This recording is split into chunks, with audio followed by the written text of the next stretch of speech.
안녕하세요. 의사는 치료하고 자연이 낫게 한다. 경희바른 한의원원장 주진원입니다. 혹시 여러분들 중에 외부에 외출을 하게 될 때 밖에 나가서 소변을 못 보시는 분이 혹시 계시는지 모르겠습니다.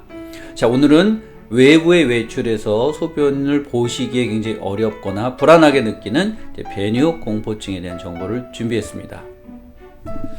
이 배뇨 공포증이라고 하는 것에는 이제 몇 가지 다양한 명칭들이 존재를 하는데요. 외부의 화장실에서 나가서 이제 소변을 보는 것을 기피하거나 불안해하기 때문에 화장실 공포증, 공중 화장실 공포증이라고 하게 되기도 하고요.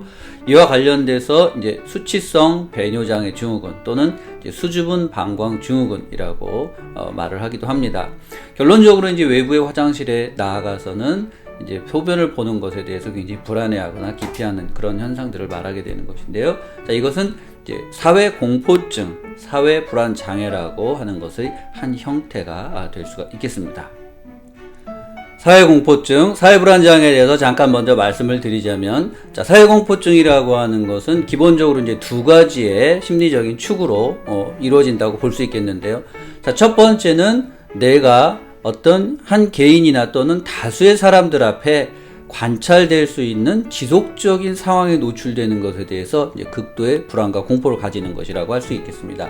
즉, 예를 들자면 이제 대중 앞에서, 많은 사람들 앞에서 뭔가 말을 해야 되거나 발표를 해야 될 때 내가 그 사람들 앞에 노출이 되어서 그 사람들이 나의 일거수일투족을 보면서 뭔가 내가 잘못했을 때 부정적인 평가를 하게 되는 것은 아닐까라고 하는 이제 막연한, 근데 이 막연한 불안과 공포가 상당히 심하다라고 하는 것이 될 수 있겠습니다.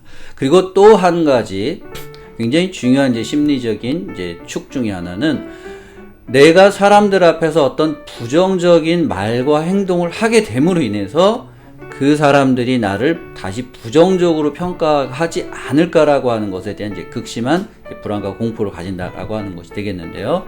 예를 들자면 내가 평소에 손에 굉장히 땀이 많이 나는 사람인데 타인과 어떤 악수를 해야 되는 상황에서 내 손에 묻은 땀이 타인에게 이렇게 묻게 된다면 그 사람이 나의 이런 손에 묻어있는 땀 때문에 굉장히 찜찜해하고 굉장히 불편하게 생각하지 않을까, 나에 대해서 굉장히 부정적으로 평가하게 되지 않을까라고 하는 것을 굉장히 불안해하고 좀 더 나아가서는 이제 공포까지도 느끼게 될 수 있다는 것입니다. 그래서 사회공포증에서는 이 두 가지 이런 심리의 축을 이제 가지게 되는데요. 이로 인해서 이런 상황을 굉장히 기피하게 되거나 또는 기피하지는 않더라도 굉장히 그 상황을 고통스럽게 이제 견디는 것, 이런 것들을 이제 사회공포증이라고 이야기를 하고 있습니다. 자, 그래서 배뇨공포증에서도 이런 중요한 이제 두 가지의 심리 요소를 가지고 있다고 볼 수 있겠는데요. 자, 첫 번째는 내가 소변을 볼 때, 공중화장실에서 외부에서 소변을 볼 때 그 내가 소변 보는 것을 알고 있는 사람들이, 또 기다리는 사람들이 되겠죠. 내가 소변 보는 것을 굉장히 부정적으로 평가하게 되진 않을까, 이런 이제 굉장히 불안과 공포를 가지게 되는 것이고요. 또 하나 굉장히 축은, 다른 사람들이 뭔가 나를 기다리고 있는데 내가 그 사람들이 앞에서 소변을 빨리 보고 나와야 되는데 다른 사람들 앞에서 내가 소변을 잘 안 나와서 못 보게 되면 어떡하지? 그래서 사람들이 나를 이상하게 보면 어떡하지? 라고 하는 이제 굉장히 불안과 공포를 가지게 되는 것이 이 배뇨공포증의 굉장히 중요한 두 가지 요소라고 이야기를 할 수 있겠습니다. 자, 그래서 이 배뇨공포증에서 나타나는 이제 증상들을 좀 보자면, 크게는 이제 불안의 이제 요소와 또 회피의 요소 두 가지로 볼 수 있겠는데요. 이것을 꼭 뭐 단적으로 딱 똑똑 떨어지게 이렇게 나눌 수는 없겠습니다만, 자, 첫 번째 불안과 관련된 요소로 보자면, 첫 번째 이제 배뇨에 관련된, 소변 보고 싶은 이런 변이가 올 때 굉장히 불안한 거죠. 외부에서 외출을 할 때, 외출해 있을 때. 그리고 또 하나는 이제 만약 소변을 보고 싶다면 뭔가 혼자 편안하게 타인으로부터 노출되지 않고 타인이 나를 기다리지 않고 나 혼자 편안하게 소변 볼 수 있는 이제 그런 화장실을 좀 찾게 된다거나, 그리고 혹시 이제 이 공중 화장실에 가게 된다면 뭔가 내가 이제 소변을 보는데 특히 소리가 나거나 또는 이런 냄새들이 날 때 다른 사람들이 내가 소변 보는 것에 대해서 이 소리나 냄새 또는 뭐 좀 더 넓게는 이제 대변을 보는 행위도 포함될 수 있겠는데요. 이런 부분에서 부정적으로 평가하지 않을까, 뭐 이런 이제 불안을 가지게 되고요. 그 다음에 굉장히 중요한 것은 이제 공중 화장실 같은데 내가 소변을 보고 있는데 대변을 보고 있는데 앞에서 사람들이 기다리고 있다거나 또는 이제 밖에 나의 그 동반자들이 나를 기다리고 있다거나 할 때 내가 이거 빨리 나가지 못하고 그 사람들이 기다리고 이런 것에 대해서 굉장히 불안하고 불편하게 생각을 하게 되는 것이죠. 그래서 이런 분들이 타인의 집에 갔을 때 이제 소변을 못 보거나 또 대변도 못 보는 그런 경우들도 생기게 되고요. 심지어는 자기 집에 누군가 손님이 왔을 때 손님들이 왔을 때 소변을 못 보거나 대변을 못 보는 이러한 현상도 발생할 수 있겠습니다. 그래서 특히 이런 분들이 이제 외부에 외출을 해야 될 때 굉장히 이제 불편하게 생각이 되고요. 그리고 특히 만약에 나가야 될 일이 있다면 소변을 가능한 한 참거나 또는 회피하기 위해서 물 같은 걸 마시는 것을 굉장히 자제하고 절제하는 이제 그러한 기피하는 현상을 나타낼 수도 있다라고 볼 수가 있겠습니다. 자, 그렇다면 이 배뇨공포증이 발생하게 되는 원인은 무엇인가 라고 하는 부분에서 한 3가지 정도를 우리가 생각해 볼 수가 있겠는데요. 자, 첫 번째는 이제 어린 시절에 배뇨 훈련이 뭔가 원활하지 않았다라고 하는 것이 되겠습니다. 자, 어린아이가 이제 기저귀에서 변기로 이제 배뇨 습관을 바꿔가는 과정에서 이런 칭찬과 어떤 보상보다는 이제 비난과 처벌이 많아지게 되면 우리가 우리가 소변을 원활하게 보는 이 욕구 자체를 해소하는 그 과정에서 이것을 원활하게 풀어가지 못할 수 있다라고 하는 것이 되겠고요. 그리고 두 번째는 이제 이 요의 자체가 아니라 우리가 화장실이라고 하는 곳 자체에 대한 어떤 트라우마가 이 소변을 보는 데 있어서 배뇨를 하는 데 있어서 영향을 줄 수 있다라고 하는 것이 되겠는데요. 자, 우리가 어릴 때 이제 어떤 공포 영화라든가 무슨 괴담 이런 것들을 통해서 화장실과 관련된 것들에 대한 이야기를 듣고 그것이 너무 깊게 영향을 받게 된다면 화장실 자체에 가는 것에 대해서 굉장히 심한 이제 공포와 불안을 느낄 수 있다라고 하는 것이 되겠고요.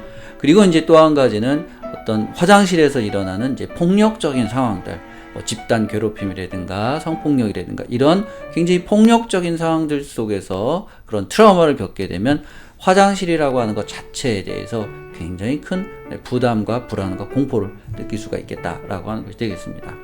자, 그리고 세 번째는 이제 노화로 인한 방광 기능 저하라고 하는 것이 되겠는데요.